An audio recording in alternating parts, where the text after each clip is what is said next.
मोहतरम सामईन हज़रात, आज जुमा का दिन है। अल्हम्दुलिल्लाह, बहुत ही खुशी की बात है कि हम तमाम मुसलमान अपने अपने कामों को छोड़कर, अपने अपने मशगूलियात को छोड़कर अल्लाह के दरबार में अल्लाह की रज़ा व खुशनुदी हासिल करने के लिए इस जगह पर जमा हुए हैं। मेरे भाइयों, क्या महज जुमा की नमाज अदा कर लेने से ही हमें जन्नत मिल सकती है? क्या महज जुमा के दिन ही तमाम के तमाम मशगूलियात से फारिग होकर अल्लाह के लिए कुछ औकात निकाल लेने से ही हमारी निजात हो सकती है? ये तमाम के तमाम सवालात आप अपने नफ्स से करें। ये तमाम के तमाम सवालात अपने आप से कीजिए, अपने काम से कीजिए, अपने मशगूलियात से कीजिए, तब जाकर के आपको पता चलेगा कि महज कोई बंदा महज एक टाइम के खाना खाने से, एक टाइम के खाना खाने से वो आदमी सही नहीं रह सकता, तंदुरुस्त नहीं रह सकता। तो भला ये तो ईमान का मामला है, ईमान का मसला है। तो महज एक दिन सिर्फ अल्लाह रब्बुल आलमीन के लिए चंद औकात निकाल लेने से हमें जन्नत कैसे मिल सकती है? ये जरूरी नहीं है कि तमाम की तमाम चीजें, तमाम के तमाम तरीके आपको इमाम साहब ही बताए। अल्लाह ने आपको भी दो आंखें दी है, अल्लाह ने अक्ल व शऊर दिया है, अल्लाह रब्बुल आलमीन ने सही सालिम बनाया है। मेरे भाइयों, ये तंदुरुस्ती ही अल्लाह की बहुत बड़ी नेमत है कि अल्लाह रब्बुल आलमीन ने आपको दो आंखें दी है। तो आंखें तो देने के बाद अल्लाह ने उसमें कोई कजी नहीं छोड़ी। अगर छोटी सी कजी हो जाती, आप अंधे कहलाते। अगर कान में कजी रहती, बहरे कहलाते। अगर आप हाथ में कजी देख ले तो लूले कहलाते, पांव में रहते तो लंगड़े कहलाते। अल्लाह का शुक्र अदा कीजिए। मेरे भाइयों, आज इस पुरफतेन दौर में, इस मुश्किल और परेशानी के औकात में, अगर आप अपने रब को राजी नहीं कर सके, अपनी आखिरत नहीं बना सके, अपनी आखिरत नहीं बना सके, अल्लाह की कसम कह रहा हूं, आपसे बड़ा बदनसीब कोई नहीं है। वो वक्त गया, वक्त चला गया कि जब हम अपने काम में मस्त मगन थे, जवान जवानी में मस्त मगन था, बूढ़े हजरात अपने बुढ़ापे में मस्त मगन थे, हर शख्स से शिकायत किया फिरता था। मेरे भाइयों, अब वक्त आ गया है जागने की, वक्त आ गया है अपने आप को संभालने की, वक्त आ गया अपने बच्चों को मुजाहिदीन बनाने की। अगर हम आज भी नहीं समझे, अल्लाह की कसम कह रहा हूं, मिटा दिए जाओगे, मार दिए जाओगे, काट दिए जाओगे, बर्बाद कर दिए जाओगे, मुल्के बदर कर दिए जाओगे। अल्लाह की कसम है, अल्लाह रब्बुल आलमीन की शान में जर्रा बराबर भी जलाल पैदा नहीं होगा। क्यों? इसलिए हमने अल्लाह रब्बुल आलमीन के लिए क्या तैयारियां की है? हमने अल्लाह रब्बुल आलमीन को कितना खुश किया है, हमने अल्लाह रब्बुल आलमीन की कितने दफा कलेमात बुलंद किए हैं, तस्बीह और तहलील की है। जरा अपने आप में झांक लीजिएगा। मेरे भाइयों, आपको उसके लिए, अल्लाह की रज़ा और खुशनुदी के लिए, अल्लाह रब्बुल आलमीन को राज़ी करने के लिए, अल्लाह की महंगी जन्नत पाने के लिए, अल्लाह की कसम कह रहा हूं, अल्लाह रब्बुल आलमीन जितने मर्तबे आपको अपने सामने बुलाए, जितनी मर्तबे आपको रुकू करने पड़े, सजदे करने पड़े, जिन जिन औकात में करने पड़े, उसी तरीके से अल्लाह रब्बुल आलमीन के सामने आपको झुकना पड़ेगा। अल्लाह रब्बुल आलमीन कह रहा, मेरी जन्नत को पाना है तो सुनो, मेरी शराइत के ऊपर अमल करना पड़ेगा। फजर में नींद बहुत आती है, बहुत ही बेहतरीन मौका होता है। पूरी रात अगर नींद ना आए, लेकिन फजर में जरूर नींद आएगी। अल्लाह कह रहा है, उस भोली बिसरी नींद को आपको छोड़ करके अल्लाह के सामने सर झुकाना पड़ेगा। जोहर में बहुत ज्यादा मशगूलियात रहते हैं, काम रहता है, अभी दुकान खोले ही होते हैं, शटर के उठाए ही होते हैं, काउंटर पे बैठे ही होती है। अल्लाह रब्बुल आलमीन का पुकार, अल्लाह की पुकार आ जाती है, हय्या अलस सलाह, लोगों नमाज की तरफ आ जाओ, आपको छोड़ना ही पड़ेगा। असर का वक्त ऐसा वक्त होता है, ग्राहक कस्टमर बहुत ज्यादा अपने दुकानों पे आते हैं, अपने कारखाने पे आते हैं। अल्लाह कह रहा है अल्लाह की जन्नत को पाना है तो तुम्हें अपने शटर को नीचे गिराना ही पड़ेगा, तमाम के तमाम कस्टमर को टाइम देना ही पड़ेगा। अगर तुमने अपनी दुनिया की जिंदगी बनाई, दुनियावी जिंदगी को बेहतर बनाया और आखिरत को कोई तरजीह नहीं दी, अल्लाह की कसम अल्लाह की जन्नत नहीं पाओगे। मगरिब का वक्त आ जाता है, मगरिब के वक्त में ये ख्याल पैदा होता बस 1 घंटे में तो दुकानें बंद करनी है, तो क्या जाए नमाज पढ़ने के लिए? क्या अल्लाह रब्बुल आलमीन के सामने करो चलो बाद में ही पढ़ लेंगे। मेरे भाइयों, कुरान क्या कहता? इन्नस्सलाता कानत अलल मुमिनीना किताबम मौकूता।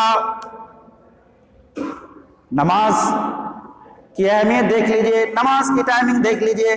अल्लाह रब्बुल आलमीन ने फरमाया इन्नस्सलाता कानत अलल मुमिनीन किताबम मौकूता। लोगों सुन लो, नमाज को तुम 1 मिनट इधर भी नहीं कर सकते, 1 मिनट उधर भी नहीं कर सकते, ना आगे कर सकते ना पीछे कर सकते, बल्कि वक्त मुकर्ररा पर ही आपको नमाज कायम करना होगा। तब तो अल्लाह के रसूल सल्लल्लाहु अलैहि वसल्लम ने अकेले नमाज पढ़ने के बनिस्बत जमात के साथ नमाज पढ़ना 27 गुना ज्यादा सवाब बताया है। 27 गुना। मेरे भाइयों, अल्लाह को कैसे राजी आप करेंगे? अपनी आखिरत कैसे सुधारेंगे? अपनी आकिबत कैसे बनाएंगे? इन चीजों को जरा सा अपने ज़हनों में रखिए। माजी कलाबाजियां, ये बहानेबाजियां छोड़ दीजिए। पूछा जाता है भाई आप मस्जिद नहीं आ रहे हैं, वजह क्या है?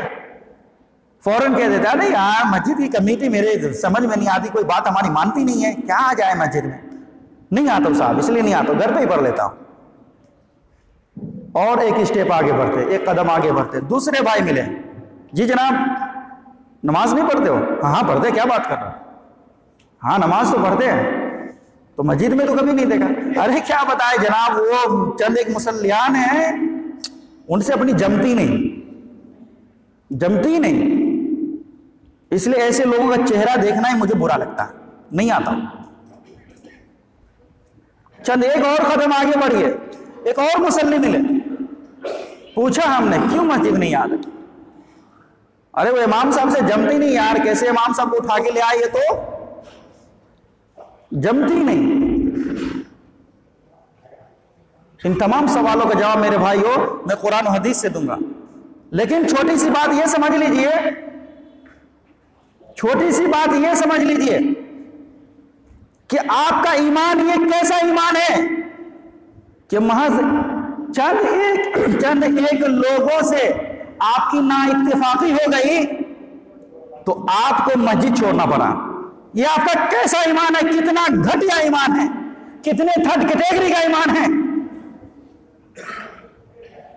कि महज मस्जिद की कमेटी से ना जमे, इमाम साहब से ना जमे, चंद मुसल्लियान से ना जमे, तो आप अपनी मस्जिद छोड़ दे रहे हैं,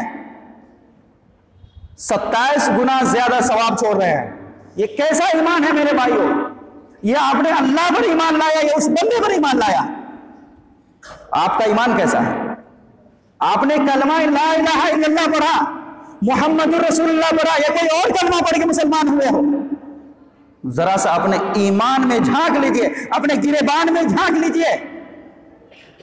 क्या यही मामला हमारे साथ दुनियावी तौर पे हो? दुनियावी तौर पे, ये तो दीन का मामला है, दुनियावी तौर पे हो, मस्जिद से बाहर हो, किसी की पार्टी हो शादी खाने की, और अगले बंदे ने दोनों बंदों को दावत दी, इसको भी दी उसको भी दी। भला बताओ कभी ये सोचोगे, कभी कहोगे कि फला बंदा है ना जमात खाने में था इसलिए मैं खाना नहीं खाया जा, चलो मैं घर पे ही खा लेता हूं? कभी कहोगे? हरगिज नहीं। वो खाने का मामला चाहे हराम का ही खाना क्यों ना हो, सूदो प्याज का ही खाना क्यों ना हो, फौरन ही आपके हलक में जहन्नम का टुकड़ा चला जाता। लेकिन मस्जिद का मामला आता, नमाज का मामला आता, और फौरन आप कलाबाजियां करने लगते, बहानाबाजियां करने लगते। कितने बेशर्म हो गए मेरे भाई, ये बेशर्मी है, इस ईमान से जन्नत नहीं मिलने वाली। लिख लो और अपने आप को अहले हदीस कहलाने वालों, सुपर अहले हदीस कहलाने वालों, कुरान हदीस में चलने वालों, दावा करने वालों, तुम्हारे अहले हदीस अल्लाह की कसम झूठी है। अहले हदीस का क्या मतलब होता जानते हो? किसको कहते हैं अहले हदीस?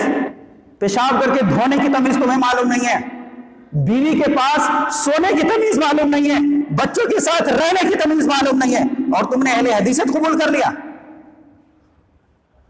अहले हदीसियत क्या है मेरे भाइयों? इस चीज को समझो, बहुत ही अजीम नेमत है। कुरान मजीद कहता है अहले हदीसियत क्या है मेरे भाइयों? या अय्युहल्लज़ीना आमनू अतीउल्लाह व अतीउर रसूल, ऐ ईमान वालो अल्लाह की बात मानो, रसूल की बात मानो। वला तुबतिलू आमालकुम, और अपने आमाल को बर्बाद ना करो, जाया ना करो। ये अहले हदीसियत है, ये अहले हदीसियत है मेरे भाइयों। अल्लाह के तमाम कवानीन को मानना, चे जाए कि हमें बुरा लग रहा है, चे जाए कि हमें नागवार लग रहा है, लेकिन फिर भी अल्लाह का कानून है तो हम मानेंगे, चाहे मेरा दुश्मन ही मेरे बगल में क्यों ना खड़ा हो जाए, हम अल्लाह के कानून के तहत अपने गर्दन को झुका देते हैं। रसूलुल्लाह सल्लल्लाहु अलैहि वसल्लम के तमाम फरामीन पर अपनी गर्दन को कटाने के लिए तैयार हो जाते हैं मेरे भाइयों। ये अहले हदीसियत है। और किसी भी बंदे के चक्कर में, चाहे कोई भी हो, मेरा दुश्मन ही क्यों ना हो, अल्लाह कह रहा है कि किसी के चक्कर में आकर के तुम अपने आमाल को बर्बाद ना करो। यहां तो देखा जाता है इमाम साहब अगर मिंबर पे हैं, यहां सुन्नत पढ़ लिए जनाब चल दिए, क्यों? इस इमाम का खुतबा नहीं सुनने का। आपको पता है कि महज आपने इस मगरूरियत में, इस गुरूर में किसकी नाफरमानी कर दी? महज एक इमाम के चक्कर में आपने कितनी बड़ी नाफरमानी कर दी, आपको पता होना चाहिए। रसूल अकरम सल्लल्लाहु अलैहि वसल्लम की हदीस है कि सुनो, अगर कोई किसी मस्जिद में अज़ा हो जाए, अज़ा के कलिमात बुलंद कर दिए जाए, तो लोगों तुम उस मस्जिद से बाहर ना होना, उस मस्जिद से बाहर ना होना। क्यों? अगर कोई बंदा ऐसा करता है कि अज़ा हो गई, मस्जिद में अज़ा हो गई, अल्लाह के कलिमात बुलंद हो गए, लेकिन फिर भी मस्जिद से वो बाहर चला गया, फक़द असल अबुल कासिम, तो सुनो, अबुल कासिम सल्लल्लाहु अलैहि वसल्लम की उसने नाफरमानी की। किसकी नाफरमानी की? अल्लाह के रसूल की नाफरमानी की। जिसके ऊपर तुम्हारा ईमान है, जिसके ऊपर तुम दावेदार हो, मोहब्बत के दावेदार हो, नाम आते ही अंगूठे चूमने लगते हो, नाम आते ही सल्ले अला के नारे लगाने लगते हो। अल्लाह के रसूल कहते हैं कि ऐसे ऐसे लोग जो है अल्लाह की नाफरमानी और रसूल की नाफरमानी करते हैं कि अगर कोई मस्जिद में अज़ा हो जाए उससे वो निकल जाए। कैसी अहले हदीसियत है, कैसा ईमान है मेरे भाइयों। आइए अब मैं कुरान मजीद की आयत पढ़ता हूं। उठाइए पारा नंबर 8 सूरह नंबर 6 सूरतुल अनआम आयत नंबर 164। अल्लाह रब्बुल आलमीन ने क्या फरमाया? वला तक्सिबु कुल्लु नफ्सिन इल्ला अलैहा, गौर कीजिए, वला तक्सिबु कुल्लु नफ्सिन इल्ला अलैहा। कसबा यक्सिबु का मतलब अपने आलिम साहब से पूछिए, कमाना होता क्या होता? कसबा यक्सिबु, कसबन का मतलब कमाना, कमाना। कोई भाई मजदूर है, वही जानता इसकी हकीकत, किस तरीके से कमाया जाता है। जब तक कि वो अपने आप को थकाएगा नहीं, धूप में जलाएगा नहीं, ठंडी ठंडी हवा नहीं लेगा, उसका बदन नहीं सिकुड़ेगा, मेहनत और मुशक्कत नहीं करेगा, उसे पैसे मिलने वाले नहीं हैं। जी बिल्कुल, अपने आप को गंदा करना पड़ेगा। जिस पोजीशन में है आप, जिस स्टाइल में है, अपने स्टाइल को छोड़ना पड़ेगा, तब जाकर के आपको 400-500 रुपए मिलेंगे। कुरान क्या कह रहा है? वला तक्सिबु कुल्लु नफ्सिन इल्ला अलैहा। कोई बंदा जो चीजें कमाता है, इल्ला अलैहा, वो उसी के लिए होगा। आप जैसी कोशिश कर रहे हैं, आप जैसी कमाई कर रहे हैं, ये महज आपके लिए, ये किसी और के लिए नहीं है। क्यों? कुरान कह रहा है इसकी पे उसकी आगे वाली लाइन, वला तक्सिबु कुल्लु नफ्सिन इल्ला अलैहा वला तज़िरु वाज़िरतुन विज़रा उख़रा। लोगों याद रखो, कोई किसी का बोझ नहीं उठाने वाला है, कोई किसी का बोझ नहीं उठाएगा, कोई किसी का नहीं। सुम्मा इला रब्बिकुम मर्जिउकुम फयुनब्बिउकुम बिमा कुंतुम फीही तख्तलिफून। फिर उसके बाद अल्लाह ने फरमाया कि तुम्हारे रब के पास तुम्हें लौट करके जाना है। याद रखिए, जितने भी हमें इंतशारात जितने भी लोगों से जितने भी बुग़्ज़ और जितने भी हसद, जितने भी कीने और कपट करने हैं कर लीजिए। अल्लाह क्या कह रहा है, याद रखिए, अपनी आखिरत की तैयारी जरूर कर लेना, अपनी आखिरत को जरूर बना लेना, वरना याद रखो तुम्मा इला रब्बिकुम मरजिउकुम फयुनब्बिउकुम बिमा कुंतुम फीहि तख्तलिफून। अल्लाह रब्बुल आलमीन जो है तुम्हें तमाम की तमाम चीजों से आगाह कर देगा जिन चीजों में तुम तख्तलिफून इख्तिलाफ किया करते थे। जी, अल्लाह रब्बुल आलमीन ने ये पैक्ट और रूल बना दिया है कि ये कभी नहीं पूछा जाएगा आपसे कि मस्जिद की कमेटी ऐसी थी इसलिए तुमने नमाज नहीं पढ़े, जमात के साथ कोई बात नहीं, घर में ही पढ़ लिए, चलो उसका ही हिसाब दे दो। अल्लाह कभी नहीं पूछेगा कि तुम्हारा भाई मस्जिद में आता था, इसकी वजह से तुम मस्जिद में नहीं आते थे, इसलिए तुम्हें माफ कर दिया जाएगा। कभी नहीं पूछेगा मेरे भाइयों। अल्लाह रब्बुल आलमीन का पूछ सकते हैं मेरे भाइयों। कुरान मजीद जवाब देता है। कुरान मजीद उठाइए पारा नंबर 27, सूरह नंबर 53, सूरह नज्म, आयत नंबर 38 और 39 पर ही अल्लाह रब्बुल आलमीन क्या फरमाया, वला तज़िरु वाज़िरतुन विज़रा उख़रा व लैसा लिल इंसानि इल्ला मा सआ। लोगों, अल्लाह तज़िरु वाज़िरतुन विज़रा उख़रा, उस दिन कोई किसी का नहीं होगा। जरा फीलिंग कीजिए, महसूस कीजिए, दिल में एहसास पैदा कीजिए, कोई किसी का नहीं होगा। जिसके लिए आप, जिस बेटी बेटे बीवी के लिए आप झूठ बोलते हैं, सूद और ब्याज पर धंधे करते हैं, मेरे भाइयों दूसरों को धोखा देते हैं, अल्लाह कह रहा है अल्लाह तज़िरु वाज़िरतुन विज़रा उख़रा, कोई किसी का नहीं होगा। फिर क्या करोगे, क्या करोगे मेरे भाइयों? लंबी लंबी दाढ़ी रखने वालों, लंबे लंबे जब्बे पायजामा पहनने वालों और फिर साइड से सूद के बिजनेस करने वालों, अपने बच्चों के लिए, अपने बच्चियों के लिए, अपने बीवियों के लिए वो हराम के माल इकट्ठे करने वालों, सुनो, कुरान भी ईमान है। कैसा ईमान है? अल्लाह तज़िरु वाज़िरतुन विज़रा उख़रा व लैसा लिल इंसानि इल्ला मा सआ। लोगों, तुम जैसी कोशिश करोगे वैसा फल मिलेगा। अल्लाह ने क्या कहा, या अय्युहल्लज़ीना आमनू कुलू मिन तय्यिबाति मा रज़क़नाकुम वश्कुरू लिल्लाह। ईमान वालों, हमेशा जब भी जहां भी रहो, जैसे रहो, जिस हालत में रहो, हलाल कमाई करना। देखिए कितने भाई हैं, क्या कहेंगे, अरे जनाब क्या करें, हमारे बिजनेस जो है ना वो बहुत बड़ा बिजनेस हो चुका है, फाइनेंस में गाड़ी लेना पड़ेगा, फाइनेंस उठाना पड़ेगा। अल्लाह ये कभी नहीं पूछेगा, अल्लाह डायरेक्ट पूछेगा हलाल में खाया या हराम खाया, ये बता।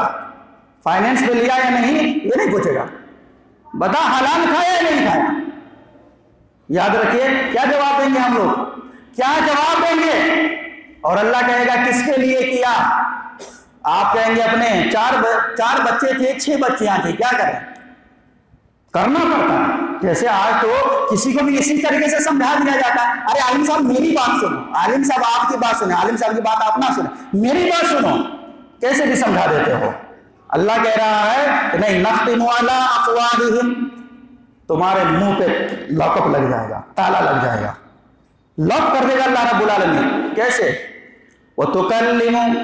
वतुकल्लिमुना अयदीहिम व अर्जुलहुम, और तुम्हारे हाथों से बात करूंगा, तुम्हारे पांव से बात करूंगा। कुरान मजीद के दूसरी आयत में कहा गया तुम्हारी जिल्दें भी गवाही देंगी। ये चमड़ी जो है, चमड़ी जिसको खूबसूरत बनाने के लिए आज बॉडी लोशन का इस्तेमाल किया जाता है, ये चमड़ी भी आपके खिलाफ गवाही देने वाले, याद रखें।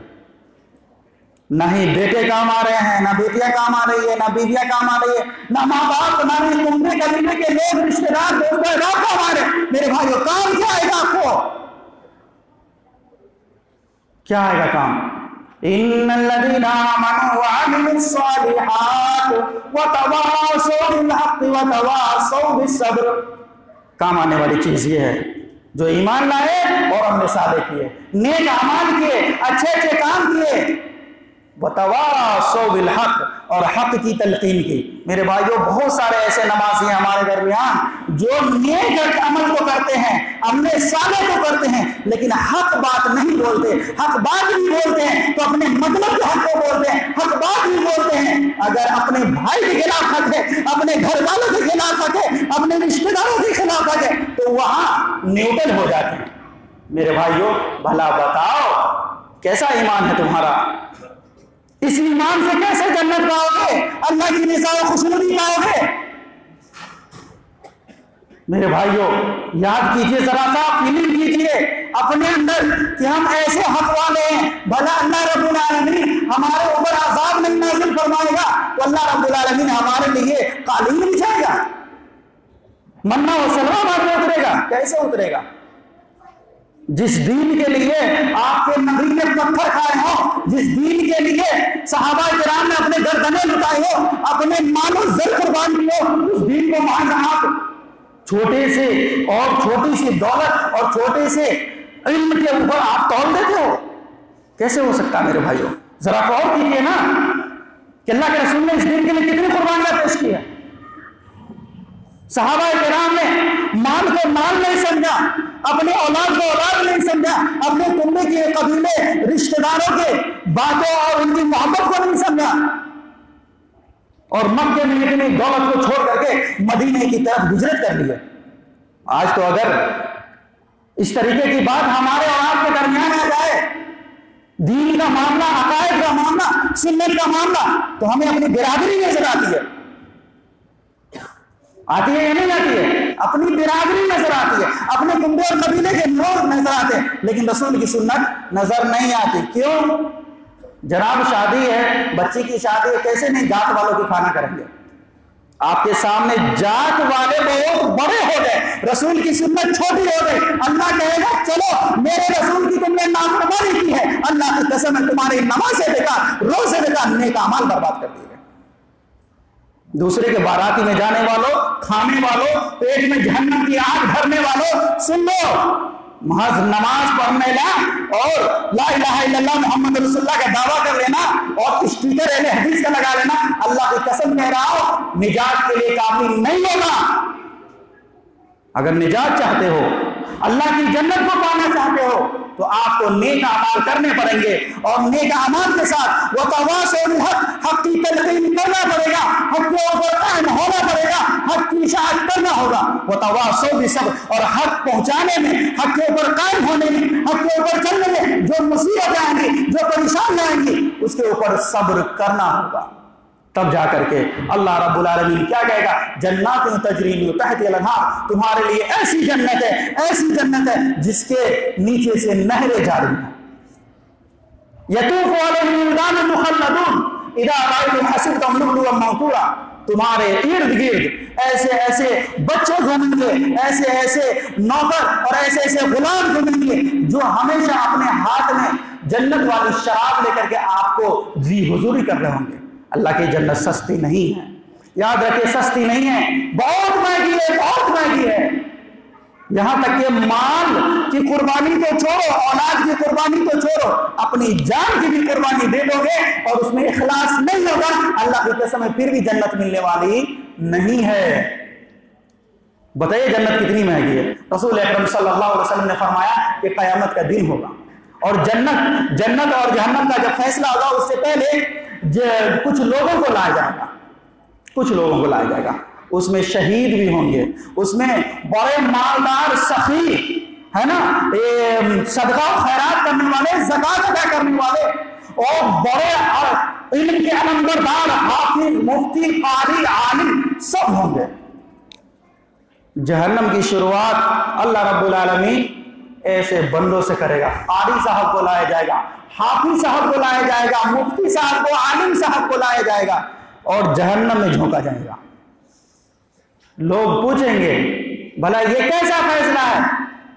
अल्लाह कहेगा कि देखो ये मेरा फैसला है, इसने हक बात को पहुंचाई थी, मतलब के हक को पहुंचाया था, इसने हक बात को किया था, लेकिन अपने खिलाफ जो अमल आया था उसको अपने पैकेट में रख लिया था।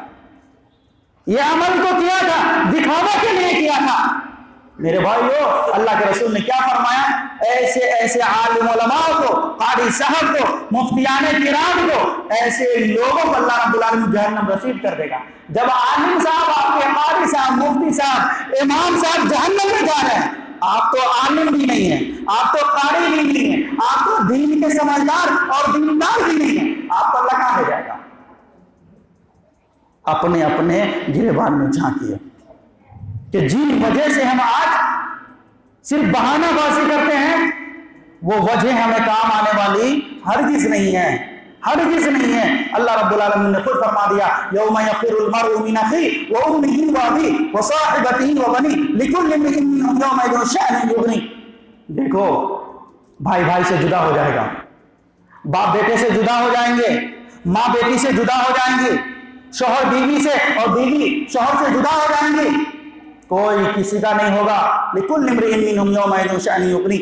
हर शख्स के ऊपर एक दुनूकी तारी हो जाएगी, हर शख्स अपना अपना सोचेगा, हर शख्स मतलब परस्त हो जाएगा, हर शख्स कि आज मेरा क्या होगा। अल्लाहुम्मा नफ्सी अल्लाहुम्मा नफ्सी अल्लाहुम्मा नफ्सी कहेगा। यहां तक कि हमारी और आपकी तो कोई हैसियत नहीं है उन शख्सियात के बदले, उन लोगों के एवज में जिसको अल्लाह रब्बुल आलमीन ने अपने दीन की दावत के लिए चुना, जिसको अल्लाह रब्बुल आलमीन ने नबी और रसूल बनाया। यहां तक कि आदम अलैहिस्सलाम भी कहेंगे, अबुल बशर है, आपकी फजल तमाम फरिश्तों पर है, लेकिन आदम अलैहिस्सलाम कहेंगे अल्लाहुम्मा नफ्सी अल्लाहुम्मा नफ्सी। अल्लाह मेरे नफ्स का क्या होगा, अल्लाह मेरा क्या होगा।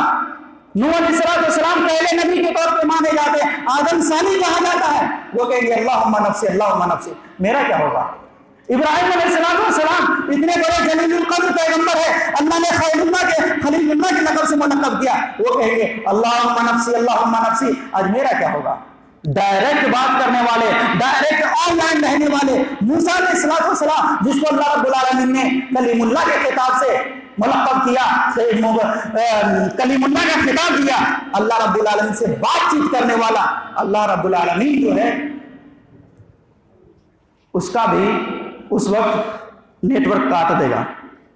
कलीमुल्लाह मूसा अलैहिस्सलाम जो कि अल्लाह रब्बुल आलमीन से ऑनलाइन डायरेक्ट बात किया करते थे, महज दुनिया तक, मरने के बाद नहीं, बरज़खी जिंदगी में नहीं, जब आपको भी मैदान हश्र में लाया जाएगा, आपसे भी पूछा जाएगा, तो आप भी कहेंगे अल्लाहुम्मा नफ्सी अल्लाहुम्मा नफ्सी, आज मेरा क्या होगा।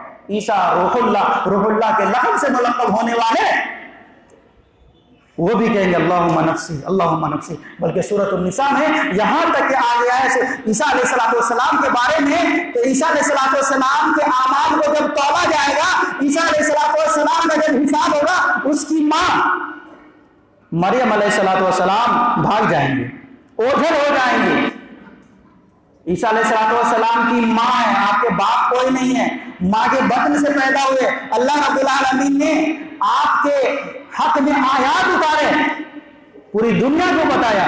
ईसा अलैहिस्सलाम वो पहले बच्चे हैं जिन्होंने अपनी मां के गोद में खड़े होकर के कहा था, देखो मेरी मां फाहिशा नहीं, मेरी मां जानिया नहीं है, बल्कि मैं अल्लाह का पैगंबर बनने वाला हूं, तुम्हें अल्लाह के दीन की तरफ दावत देने वाला हूं। ईसा अलैहिस्सलाम ने कहा। अब भला बताइए, ईसा अलैहिस्सलाम का मकाम अल्लाह के पास कितना होना चाहिए, लेकिन काम नहीं आ रहा है, काम नहीं आ रहा है। और क्या कह रहा, अल्लाहुम्मा नफ्सी अल्लाहुम्मा नफ्सी। भला बताइए, जब इतने बड़े जलीलुल कद्र पैगंबर, इतने बड़े अज़ीमुश्शान के हस्ती, इतनी बड़ी शख्सियत, जब अल्लाह रब्बुल आलमीन जिनको नबी बनाए, रसूल बनाए, जब वो किसी का काम नहीं आ सकता, मेरे भाइयों आप बताइए, आपके पीर साहब आपके काम कैसे आएंगे, आपके मुफ्ती साहब, कारी साहब आपके काम में कैसे आएंगे। आइए रसूल अकरम सल्लल्लाहु अलैहि वसल्लम की एक हदीस सुना, तो अपनी बात खत्म करता हूं। अल्लाह के रसूल सल्लल्लाहु अलैहि वसल्लम जो कि तमाम इमामों के इमाम हैं, तमाम नबियों के इमाम हैं, अल्लाह के रसूल क्या फरमाते हैं, या फातिमा बिन्त मोहम्मद सलिनी मिन माली, ऐ फातिमा बिन्त मोहम्मद सलिनी मिन माली, इस दुनियावी जिंदगी के एतबार से मेरे माल में से जितना लेना है ले लो। याद कीजिएगा, गौर कीजिएगा, अल्लाह के रसूल सल्लल्लाहु अलैहि वसल्लम की कितनी प्यारी बेटी थी, कहा फातिमा को अगर तकलीफ पहुंचती है तो मोहम्मद का दिल तड़प उठता है। इतनी मोहब्बत करते थे रसूलुल्लाह सल्लल्लाहु अलैहि वसल्लम अपनी बच्ची से। और क्या कह रहे हैं, सलिनी मिन माली, मेरे माल में से जितना लेना है ले लो, जितना लेना है ले लो। ये दुनिया की जिंदगी है, जो भी लेना है बेटी ले लो। ला उगनी अन्की मिनल्लाहि शैया, लेकिन कयामत के दिन में तेरा कोई काम आने वाला नहीं। अब पूरे के पूरे अपने माइंड के जितने भी नुहूसात है, जितने भी कंफ्यूजन है, दूर कर लीजिए। इमामुल अंबिया है, अपनी बेटी से इतनी मोहब्बत करने वाले हैं, अपनी बेटी के बारे में ये बताने वाले हैं, फातिमा तुम तो जन्नत की तमाम औरतों के सरदार हो। लेकिन नस्ब का मान नहीं आ रहा है कि मेरे अब्बू तो, मेरे बाबा तो इमामुल अंबिया है, बस यूं कह देंगे और मेरा मामला खत्म हो जाएगा, मेरी निजात हो जाएगी। नहीं नहीं, ला उगनी अन्की मिनल्लाहि शैया, मेरी बेटी मैं अल्लाह के इसके हिसाब से तुम्हें नहीं बचा सकता।